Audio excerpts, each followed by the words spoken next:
Are you ready to discover the shocking truth about what perfect harmony actually looked like? A harmony that was irrevocably doomed to disappear completely. If you're drawn to the mysteries of lost cultures and the untold hidden pages of history, you've definitely clicked on the right video.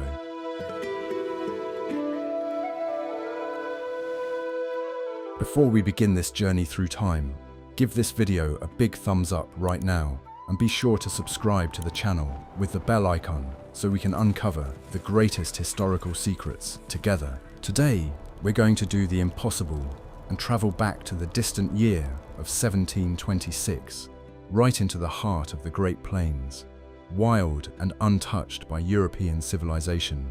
Just imagine this mesmerizing, almost mystical scene. A vast, vibrant camp of the mighty Lakota people slowly prepares for sleep beneath an endless sky, studded with millions of bright stars. The campfires die down, voices fade, and absolute tranquility descends.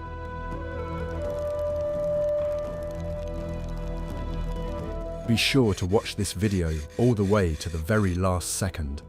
The finale of this episode offers a real twist. You'll discover how a single, seemingly ordinary night reveals the deepest and most hidden secrets of this great civilization. A civilization that had only about a century and a half left to exist in blissful ignorance before its familiar way of life was destroyed. Get comfortable, dim the lights in the room. We're starting. What if I told you that everything you believed in is a lie? We've grown accustomed to thinking of these lands as wild. But the Lakota camp was a model of perfect order. Each dwelling occupied a strictly designated place within a vast circle, symbolizing the unity of the tribe. In the center of this circle, space was always left open for communal gatherings and important ceremonies. The entrances of all the tipis faced east so they could be the first to greet the rays of the rising sun. In 1726, the layout of the camp depended entirely on the forces of nature and the landscape. Tipis were set up on flat stretches of land, sheltered from strong winds by hills or dense thickets. Inside each dwelling, a small fire burned, providing warmth and light in the evening. Smoke escaped through a special opening at the top of the tipi, controlled by two external poles. Adult members of the tribe sat around the fire, discussing the events of the past day and planning tomorrow's activities. The women mended clothing and prepared equipment for future journeys. They used sturdy bone needles and thread made from dried sinew. In their hands, rough pieces of leather were transformed into comfortable and warm garments. Meanwhile, the men inspected their tools, checking the strength of the fastenings and the sharpness of the tips. The evening hour was a time of quiet work, when their hands moved automatically and their minds rested. The camp's tableware was made from natural materials found in the surrounding area. Wooden bowls and spoons were carved from durable types of wood during long evenings. Leather water bags were used to store water, keeping it cool even on warm days. Food was prepared in stone-lined pits or roasted over an open fire. Every item in Lakota daily life had a specific purpose and served its owners for many years. Storing provisions was a vital task for survival in the harsh climate of the plains. Dried meat was ground up and mixed with rendered fat and crushed berries. The resulting mixture was tightly packed into special leather pouches called parfleche. In this form, the food could be stored for months without losing its nutritional value. Parfleche were painted with bright natural colors and hung inside the tipi to protect them from dampness. Starting a fire required special skill and patience from every adult. The method involved rubbing a wooden stick against a small indentation in a board made of softwood. Dry grass, tree bark, or plant fluff was used as tinder. The spark was carefully fanned until a steady flame appeared, which was then transferred to the hearth. This process took several minutes and required intense concentration and precise movements. The evening air in the camp was filled with the smells of smoke, dry grass, and food cooking over the fire.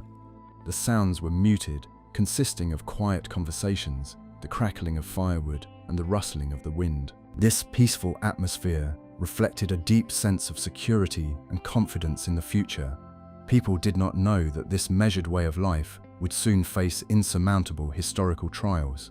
They lived in the moment, enjoying the warmth of the hearth and the company of their fellow tribespeople. It's amazing to realize just how perfectly their daily lives were organized without modern technology. Every detail of their daily life had been refined over centuries of practice and passed down from generation to generation.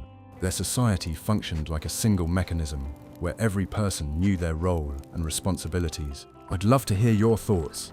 What do you think about this level of self-organization?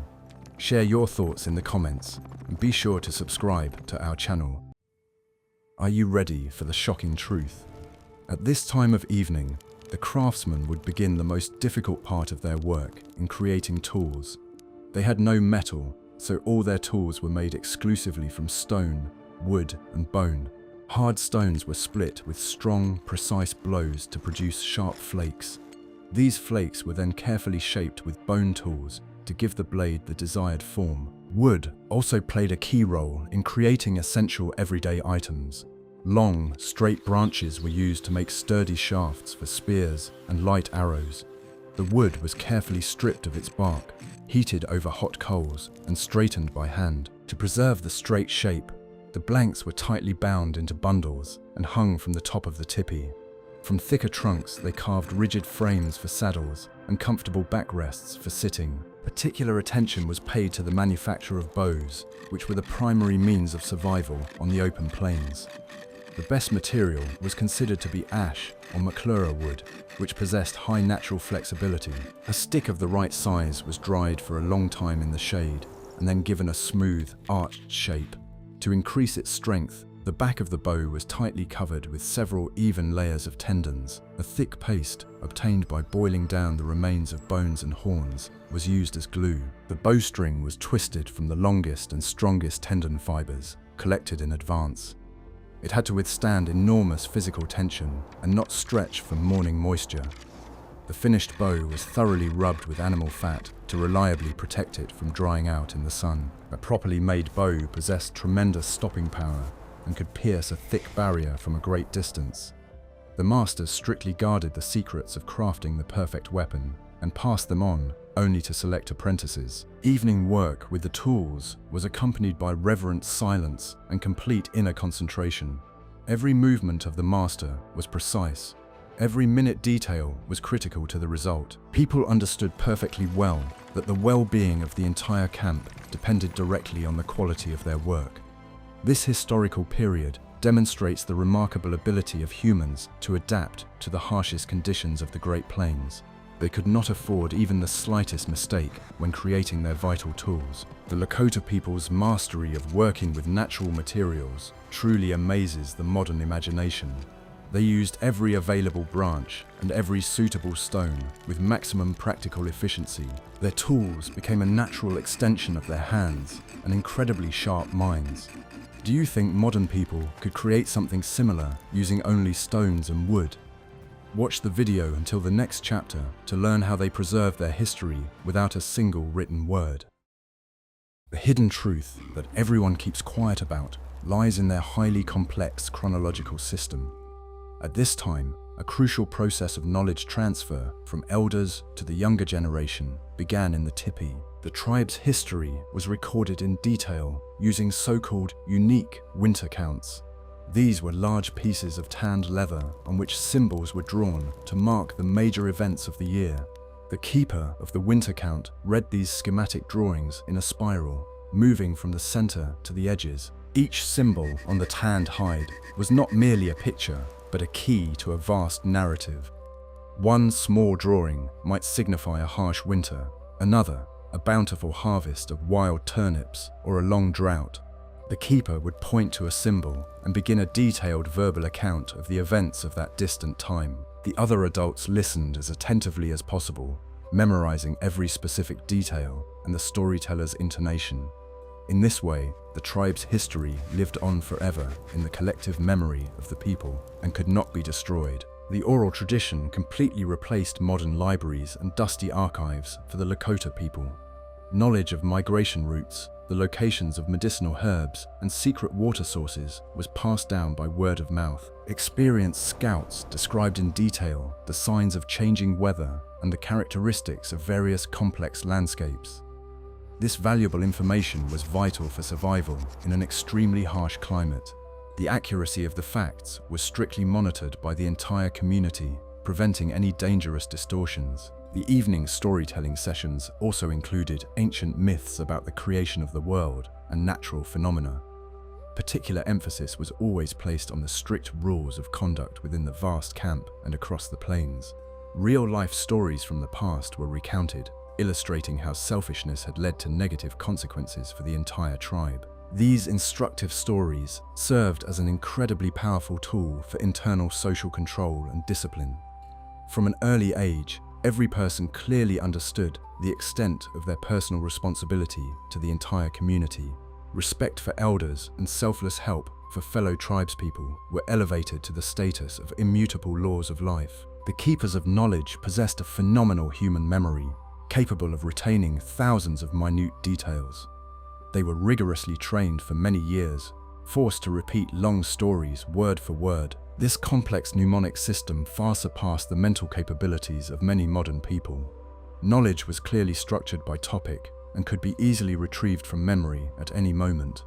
This entire colossal array of vital information was transmitted exclusively by word of mouth. The evening was slowly reaching its midpoint, and the fires in the tall teepees were beginning to burn more dimly. The stories grew quieter and quieter, gradually giving way to calm reflections on the coming workday. This well-honed system of oral transmission united people far more strongly than any stone walls. It created a single shared worldview, completely understandable and familiar to every member of the vast tribe. Their social culture was incredibly rich and complex, despite the complete absence of written records. Preserving centuries of history without a single written word is a remarkable achievement of the human mind. The Lakota created a unique civilization, relying entirely on the power of the spoken word and collective memory. This invisible cultural foundation made their society incredibly resilient to all the challenges of the harsh natural environment. If you enjoy diving into such fascinating facts from the past, please support us right now. Please like this video to help our channel grow. Want to know a secret that will change your life? In 2100, life in the vast camp didn't come to a standstill. Instead, it smoothly transitioned into a planning phase. Each family began methodically gathering and checking the items they would need at dawn. The women carefully packed spare moccasins and dry clothing into special waterproof leather bundles. These bundles were tightly tied with sturdy straps and placed right at the entrance to the tipi for quick access. Meanwhile, the men were busy thoroughly inspecting their means of transportation, known as sleds or travor. The travor consisted of two long, straight poles securely fastened together in the shape of the letter A. A sturdy net made of thick leather straps was stretched between these long poles to hold the load. All complex knots on these structures were carefully checked and, if necessary, tied tightly. Any unnoticed weakness in the fastening could lead to a serious breakdown of the volakushi on the long journey. Special attention was paid to the vital preparation of fresh water supplies. Leather travel water bags were carefully inspected for microscopic cracks or damage. If even the tiniest tear was found, it was immediately sewn up with tendons and thickly coated with resin. Clean water was a critical resource on the open plains, and its accidental loss threatened enormous problems. The water bags were filled to the very brim and tied very tightly to prevent spillage while moving. Clothing for the next day was laid out inside the spacious tipi in a specific, strictly organized manner. Items were arranged precisely so they could be easily put on by touch in complete darkness. Dried shoes were always placed right at the head of the warm sleeping area for immediate access. Outerwear was neatly hung on the inner poles so it could dry completely from the day's sweat. This impeccable, strict order saved time in the morning and completely prevented unnecessary fuss. The current condition of the protective outer canopies and waterproof capes was also checked. They were specifically made from the least valuable hides, but they had to be completely intact and durable. In the event of sudden bad weather, these capes reliably protected valuable equipment from ruinous wetting. They were rolled into tight, compact bundles and securely tied to the top of the wooden sleds. Not a single minor detail was overlooked during these evening preparations. Tools for setting up the future camp at the new location were gathered into a separate bag. Sturdy wooden stakes for tensioning the tipi were carefully counted and tied into a single bundle. Heavy stone hammers for driving these stakes were placed in a bag next to them. Long, straight poles for the dwelling's frame were neatly stacked near the tipi right on the street. The entire vast camp functioned like a perfectly tuned mechanism preparing for the coming day. The 21st hour vividly demonstrates the highest level of organization in the complex daily life of the Lakota people. There was no chaos in their polished actions, only precise calculation and years of experience were present. They were always 100% ready for any changes in the weather or the need for a quick change of location. This constant readiness was the absolute key to their successful survival over the course of many centuries. Their life was a continuous movement and a perfect adaptation to the harsh conditions of the Great Plains. Every evening, they methodically packed their belongings as if a great trial awaited them the next day. This well-established order became the solid foundation of their remarkable material culture and philosophy. Can you imagine the same level of supreme organization in your daily life? How important do you think it is to be prepared for any surprises in the modern world? In the next chapter, you'll learn how the camp fell silent and why extinguishing the fire was an art. By 10 o'clock in the evening, the rhythm of life in the large camp was noticeably and steadily slowing down.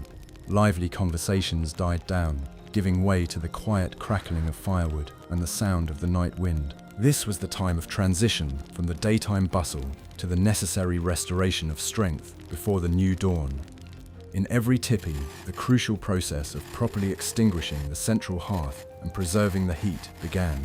This required special attention, as the safety of the entire dwelling depended on control over the fire. One could not simply douse the fire with water, as smoke and steam would fill the entire interior of the tipi. Instead, the hot coals were carefully raked into the very center of the hearth using long wooden sticks. They were then lightly covered with a thin layer of dry earth or fine sand gathered from outside. This method cut off excess oxygen but allowed the coals to smolder slowly throughout the night. This smoldering maintained a minimum base temperature inside the dwelling until morning. After adjusting the hearth, it was time to adjust the upper ventilation valves of the tipi. The two long outer poles controlling the smoke vents were moved depending on the wind direction. The vents were closed almost completely, leaving only a tiny slit for the remaining smoke from the smoldering coals to escape. This prevented cold night air from entering and preserved the heat accumulated during the evening.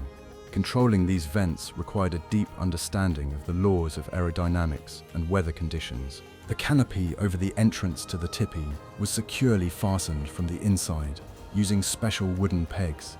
This was done to prevent a sudden gust of wind from flinging the entrance open and cooling the dwelling. An additional leather lining, called a dew, was stretched along the inside of the wall. It created an air gap between the outer covering and the interior of the tipi. This ingenious design worked on the principle of a thermos, effectively trapping warm air inside. The process of falling asleep in a Lakota camp was a collective yet deeply personal moment. Physical exhaustion after a day of hard work ensured a quick and very deep sleep. The absence of artificial lighting synchronized people's biological rhythms with the natural solar cycle. They fell asleep shortly after complete darkness set in and woke up with the first rays of the sun. This natural schedule ensured maximum efficiency in the body's recovery. Even in their sleep, people instinctively maintained the correct posture to minimize the loss of body heat. They curled up into a ball, wrapping themselves tightly in their warm, thick fur blankets. Their breathing became deep and even, blending into the general quiet of the sleeping camp. The air inside the tipi gradually cooled, but a comfortable temperature was maintained beneath the layers of fur. The architecture of their portable home perfectly fulfilled the task of protecting them from the night chill. The complete stillness of the camp underscored the vast scale of the surrounding wilderness. Hundreds of conical teepee silhouettes blended into the dark horizon beneath the vast dome of the sky. Human presence on this land seemed minimal, organically integrated into the natural landscape. The camp did not disrupt the harmony of the plains, but was a natural and integral part of it. In this quiet symbiosis lay the incredible strength and resilience of Lakota culture. The 22nd hour marked the end of the day's active phase, plunging the community into a necessary state of rest. It was a time when the tribe entrusted its safety to the thoughtfulness of its dwellings and the forces of nature. Their sleep was deep, for they knew they had done everything necessary to prepare for the night. Nothing disturbed this perfect balance between man and the harsh world of the Great Plains. They slept, unaware of the global changes that the relentless march of time was preparing for them. Guess what happened next? While most people were fast asleep, the camp was not left completely defenseless. It was time for the night watchmen, whose task was to guard the peace of the entire tribe. These were experienced and resilient men, possessing incredibly sharp eyesight and keen hearing. They moved silently along the perimeter of the huge circle of teepees, blending into the thick shadows of the night. The sentries did not use torches or other sources of light, so as not to reveal their location. Their eyes had fully adapted to the absolute darkness, allowing them to discern the slightest changes in the terrain. They navigated by the faint outlines of the hills and the barely perceptible glow of the starry sky. Every bush, every rock on the approaches to the camp was well known to them from daylight hours. Any new silhouette on the horizon immediately drew their keen and watchful attention. To stay warm while standing motionless, the guards wore thick capes made of animal skins. They stood in shelters protected from the biting wind, but offering a wide field of view. Their endurance was astonishing. They could stand for hours without a single unnecessary movement, like stone statues. The cold seeped under their clothes, but strict discipline did not allow them to leave their important post. The lives of everyone sleeping in the camp depended on their vigilance. They watched closely not only the ground, but also the slightest changes in the weather. A sudden drop in temperature or a change in wind direction could foreshadow a severe storm. In such a case, the sentries had to immediately wake the camp to reinforce the dwellings. Knowledge of meteorology was a mandatory skill for everyone who took the night watch. They read the sky as confidently as modern people read printed books. Night watch was not merely a duty, but a matter of high honor and immense responsibility. Young men sought to prove their reliability by taking the watch on the coldest nights. It was a true school of survival and character building in harsh conditions. Being alone with the darkness and the endless plains forged an iron will. They learnt to trust their instincts and not to panic at unexpected sounds. Sometimes the sentries had to venture far beyond the camp to check suspicious areas. They moved with incredible caution, checking every step so that not a single twig would snap. Their soft-soled moccasins allowed them to glide across the ground without making a single sound. This art of stealthy movement had been honed over years of continuous and rigorous training. They became true ghosts of the night, invisible and inaudible to any outside observer. By midnight, the tension at the posts did not subside, but only intensified as the temperature dropped. The sentries continued their silent patrol, guarding the fragile peace of a 1,000-year-old civilization. Their silhouettes sometimes flashed against the backdrop of the stars as they climbed the hills for a survey. They were the Lakota's invisible shield, guaranteeing the safety of their traditional way of life. Their devotion to their people was absolute and beyond question. The work of the Sentinels demonstrates just how seriously the Lakota took their security in every era. They never relied on chance, preferring strict control and constant vigilance. How do you think the psychological strain on these night watchmen was? Have you ever wondered what it's like to guard thousands of people in absolute darkness? In the next chapter, we'll dive into the deepest part of the night, when the world falls completely silent. The arrival of midnight marked the transition to the quietest and darkest phase of life in the vast camp. The lights in the teepees faded completely, leaving only a faint scent of cooling wood smoke. The Great Plains were plunged into absolute darkness, broken only by the cold light of distant stars. At this time, all boundaries between the human settlement and the endless wild expanse were erased. The camp became one with the surrounding land, submitting to its mighty ancient laws. The relentless and powerful plains wind became the main protagonist at this hour. It raced unhindered over vast distances, encountering no obstacles in its path. Air currents crashed with force against the conical structures of hundreds of standing tipis. The leather coverings stretched taut, emitting a characteristic low hum, like the breathing of a giant. The frames made of long wooden poles creaked slightly, springing under the incredible pressure of the air masses. It was precisely in these moments that the genius of the architectural form of the traditional Lakota dwelling became apparent. The cone perfectly sliced through the wind currents, preventing them from toppling the structure to the ground. The pressure was distributed evenly across the entire surface of the covering, pressing the tipi even more tightly to the ground. Wooden stakes, driven deep into the ground around the perimeter, securely held the lower edge of the heavy hide. This engineering concept, born on the steps, worked flawlessly without complex mathematical calculations. The absence of any artificial noise made the perception of space incredibly vast and deep. The ear picked up sounds that during the day were completely drowned out by the daily human bustle. It was a moment of absolute harmony when man did not attempt to dominate the mighty forces of nature. The Lakota simply existed within it, respecting its laws and adapting to its harsh rhythms. In this submission to the elements lay their main strategy for survival over many centuries. Midnight was a time of mystical tranquility, when the spirit world seemed particularly close to reality. In the silence of the plains, ancient legends took on special power and deep inner meaning. People believed that it was during these quiet hours that their ancestors watched over them from the starry sky. This spiritual connection gave them immense self-confidence and a sense of the continuity of generations. They were not merely solitary travelers, but part of a great and infinite cosmic order. Even today, far from the cities, one can feel this primal power of the night plains. The darkness and the wind remain just as they were 300 years ago for the Lakota people. The only thing that has changed is that hundreds of leather teepees no longer stand on these lands. But in 1726, this world seemed eternal and absolutely unshakable.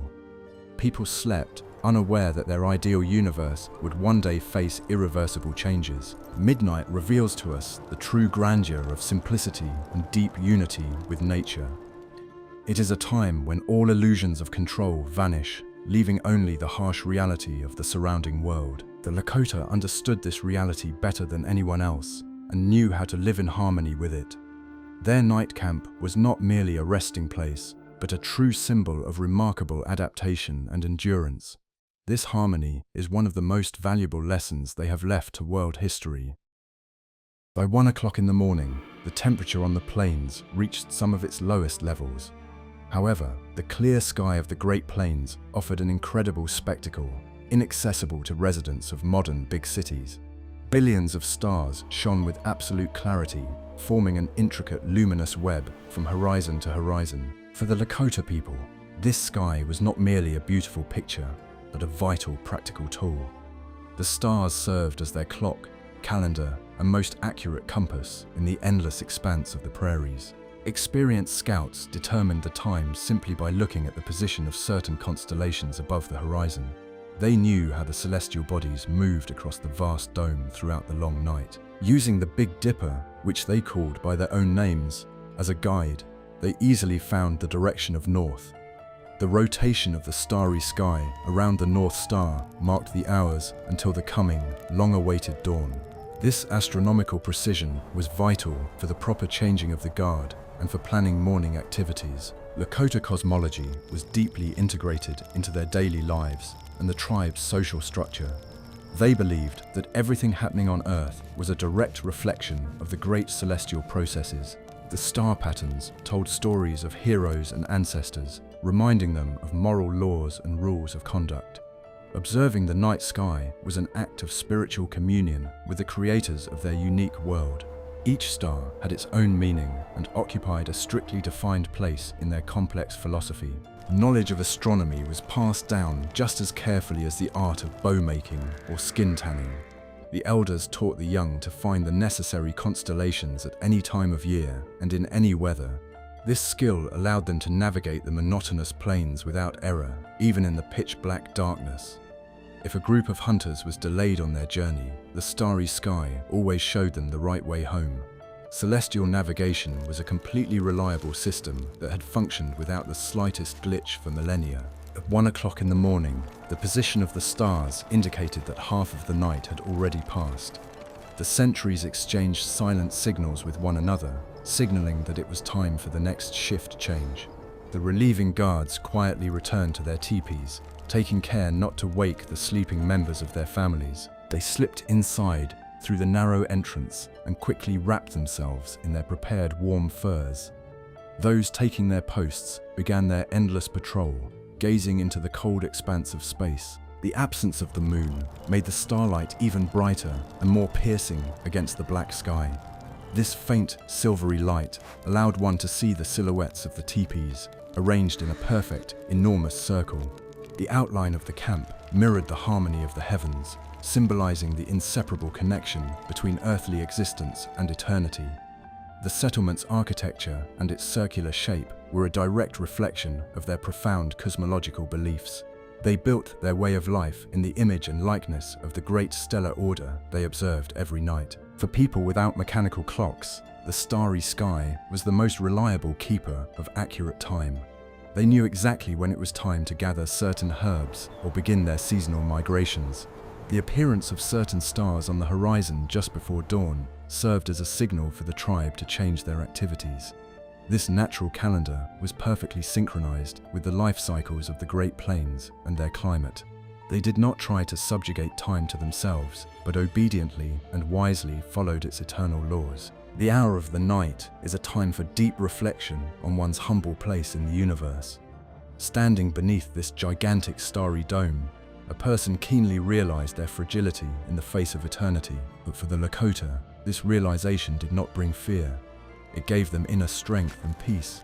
They were part of this vast system, where every phenomenon had its own clear meaning.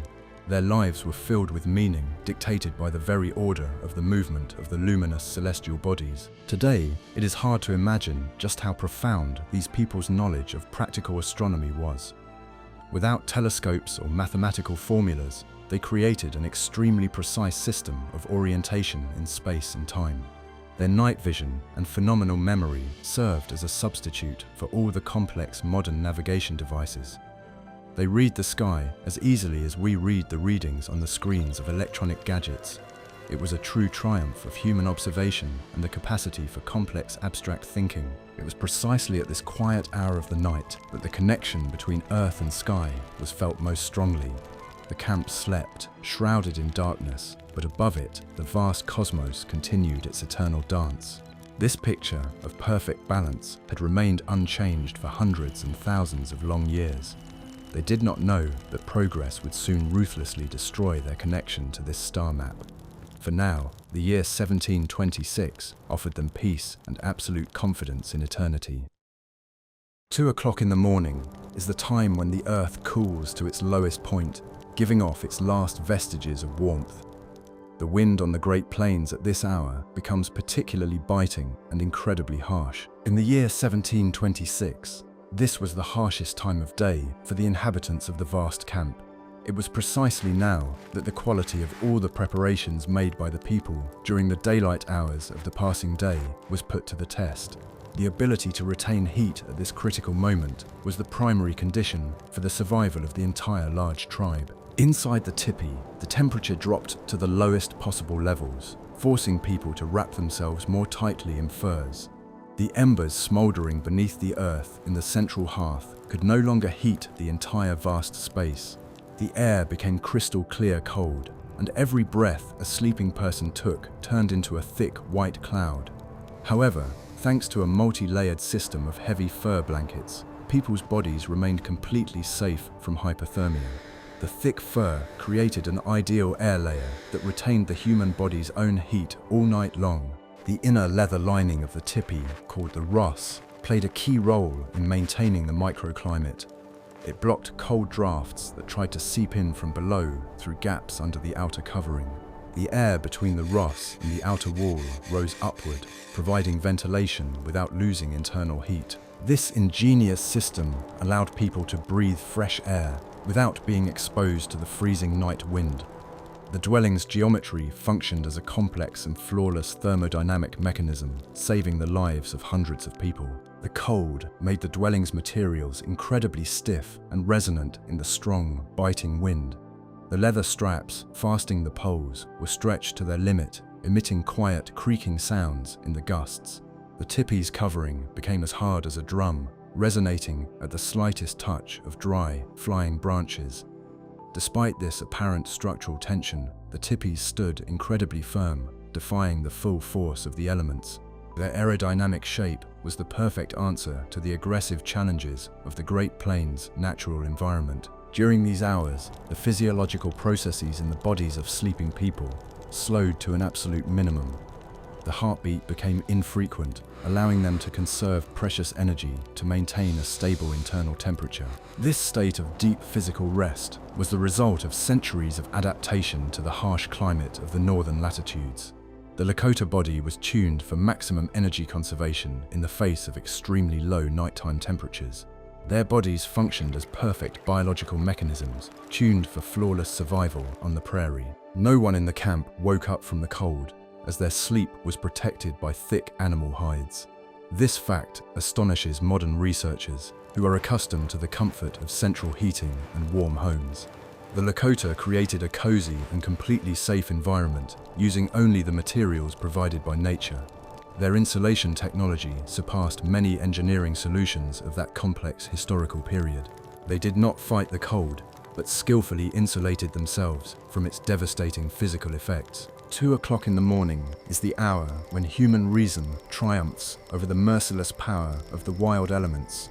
Every peacefully sleeping tipi was a true triumph of their unique material and social culture. They did not merely survive in this climate, they lived a full and comfortable life within it. This balance between man and the cold was achieved through strict rules and impeccable organization of daily life. Their knowledge of the properties of materials saved them every night, year after year. Having survived these coldest hours, the camp slowly but surely approached the saving dawn. The lookouts began to notice the slightest changes in the density of the darkness on the distant eastern horizon. The ordeal of the cold was coming to an end, proving the reliability of all the evening preparations made by the vast sleeping tribe. They had successfully passed another cycle of survival, without even realizing the full complexity of this incredible process. Their ideal world continued to function with the precision of a clockwork mechanism wound by nature itself. By 3 o'clock in the morning, the absolute darkness began to imperceptibly alter its dense physical structure. Night still held complete sway over the Great Plains, but the inevitable approach of dawn was already in the air. This is the calmest and deepest time of day, when even the mighty prairie wind begins to gradually subside. The Lakota camp was in a state of perfect equilibrium, immersed in the last, deepest sleep of the night. In those moments, the settlement seemed like an eternal monument to human harmony and flawless unity with nature. It is in this very silence that the greatest historical irony and the immense social tragedy of this people lie. The people sleeping in warm furs in the year 1726 were absolutely certain of their future. Their culture seemed unshakable to them. Their power on the plains was not in the slightest doubt. They had no idea that this perfect world, honed by centuries of adaptation, stood on the brink of catastrophe. In about a century and a half, only memories would remain of this grand camp and their way of life. They knew nothing of the railroads that would soon cut through their boundless sacred lands. The concepts of private property, reservations, and the large-scale industrial destruction of natural resources were unknown to them. Their minds were completely free from fear of the technologies that would forever change the face of the continent. At 3 o'clock in the morning, they breathed clean air, unpoisoned by the smoke of future coal plants.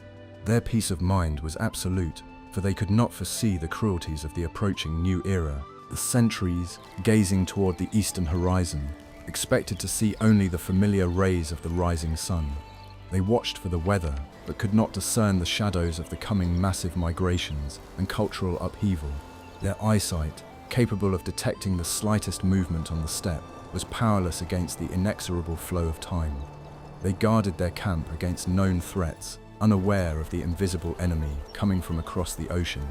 This poignant blindness makes their pre-dawn tranquility incredibly dramatic for the modern, educated observer. But for now, in these final hours of the dark night, they remain the absolute masters of their great destiny. Their society functions perfectly, based on deep mutual respect and a strict balance with the environment. They are strong, healthy, and full of pride in their origins and their unique cultural traditions. This night of 1726 marks the pinnacle of their serene historical existence. They sleep the sleep of victors who have conquered one of the harshest climatic zones on the entire planet. Nature around the camp is also preparing to awaken, unaware of the impending global changes to the ecosystem.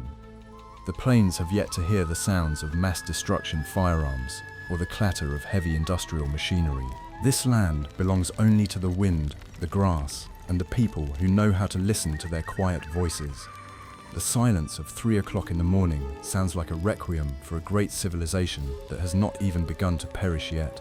It is a moment of fragile perfection, frozen in amber within the inexorably flowing stream of history. Soon the first rays of the sun will touch the tops of the tallest teepees, pointing precisely east. The camp will slowly come to life, resuming its familiar, 1,000 times repeated daily cycle of labor. The women will stoke the smoldering embers, the men will check their prepared gear, and the tribe will continue on its long journey. They will greet the new day of 1726 with their customary confidence in their own strength. Their tragedy lies not in their weakness, but in the inevitability of historical technological progress. Recognizing this fact compels us to view their ingenious and well thought out way of life in a completely different light. We see not merely a primitive tribe, but a great culture that has reached the absolute zenith of its development. Their knowledge and social organization deserve the deepest respect and the most detailed historical study. They were masters of survival, but no master could prepare for the destruction of the world itself. 3 o'clock in the morning is a monument to their ideal, yet, unfortunately, doomed to disappear harmony. This ordinary night in the Lakota camp teaches us a vital lesson about the fragility of any human civilization. No matter how perfectly a society is organized, it always remains vulnerable to the global shifts of time. Their history is not only a story of the past, but also a warning for our entire future. Please suggest topics in the comments for future videos about the daily life and culture of ancient peoples that you'd like to see on our channel. And be sure to subscribe so you don't miss out on new in-depth explorations of the history of the Great Plains.